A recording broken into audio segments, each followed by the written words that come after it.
குறைந்திருக்கு எழுதிய முதல் திருமுகம் 9ஆம் அதிகாரம். நான் யாருக்கும் அடிமையாய் இல்லாதிருந்தும் பலரை கிறிஸ்துவிடம் கொண்டுவர என்னை எல்லோருக்கும் அடிமையாக்கிக் கொண்டேன். யூதரை கிறிஸ்துவிடம் கொண்டுவர யூதருக்கு யூதரைப் போல் ஆனேன்.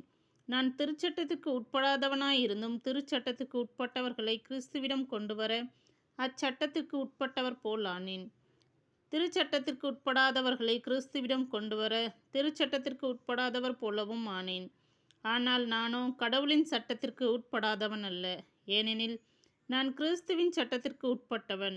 வலுவற்றவர்களை கிறிஸ்துவிடம் கொண்டுவர வலுவற்றவர்களுக்கு வலுவற்றவன் ஆனேன். எப்படியாவது ஒரு சிலரையேனும் மீட்கும்படி நான் எல்லாருக்கும் எல்லாமும் ஆனேன்.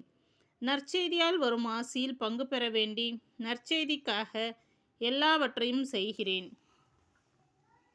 பந்தயத்திடலில் ஓட வந்திருப்போர் பலர் ஓடினாலும் பரிசு பெறுபவர் ஒருவரே. அது உங்களுக்கு தெரியாதா? எனவே பரிசு பெறுவதற்காகவே நீங்களும் ஓடுங்கள்.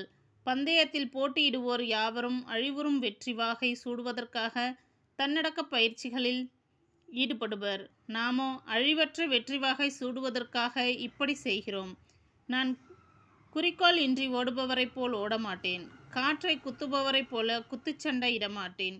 பிறருக்கு நற்செய்தியை அறிவிக்கிற நானே தகுதியற்றவனாக மாறிவிடாதவாறு என் உடலை அடக்கி கட்டுப்படுத்துகிறேன்.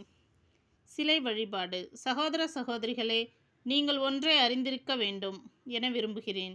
நம் முன்னோர் அனைவரும் மேகத்தின் கீழ் வழிநடந்தனர். அவர்கள் அனைவரும் கடலை கடந்து சென்றனர். அவர்கள் அனைவரும் மோசேயோடு இணைந்திருக்கும்படி மேகத்தாலும் கடலாலும் திருமுழுக்கு பெற்றார்கள். அவர்கள் அனைவரும் ஒரே ஆன்மீக உணவை உண்டனர். அவர்கள் அனைவரும் ஒரே ஆன்மீக பானத்தை பருகினர். தங்களை பின்தொடர்ந்து வந்த ஆன்மீக பாறையிலிருந்து அவர்கள் பருகினார்கள். கிறிஸ்துவே அப்பாறை. அப்படி இருந்தும் அவர்களில் பெரும்பான்மையோர் கடவுளுக்கு உகந்தவராய் இருக்கவில்லை. பாலை நிலத்திலேயே அவர்கள் கொல்லப்பட்டார்கள். அவர்கள் தீயனவற்றில் ஆசை கொண்டிருந்தது போல நாமும் இராதவாறு இவை நமக்கு ஒரு முன்னடையாளமாக நிகழ்ந்தன. அவர்களுள் சிலரைப் போல நீங்களும் சிலைகளை வழிபடாதீர்கள். அவர்களை குறித்தே மக்கள் அமர்ந்து உண்டு குடித்தனர், எழுந்து மகிழ்ந்து ஆடினர் என்று மறைநூலில் எழுதப்பட்டுள்ளது.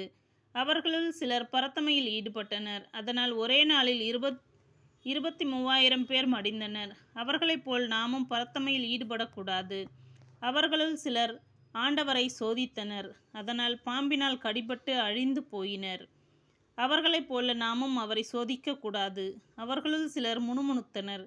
இதனால் அவர்கள் அழிவு விளைவிக்கும் தூதரால் அழிக்கப்பட்டனர். அவர்களைப் போல் நாமும் முணுமுணுக்கக்கூடாது.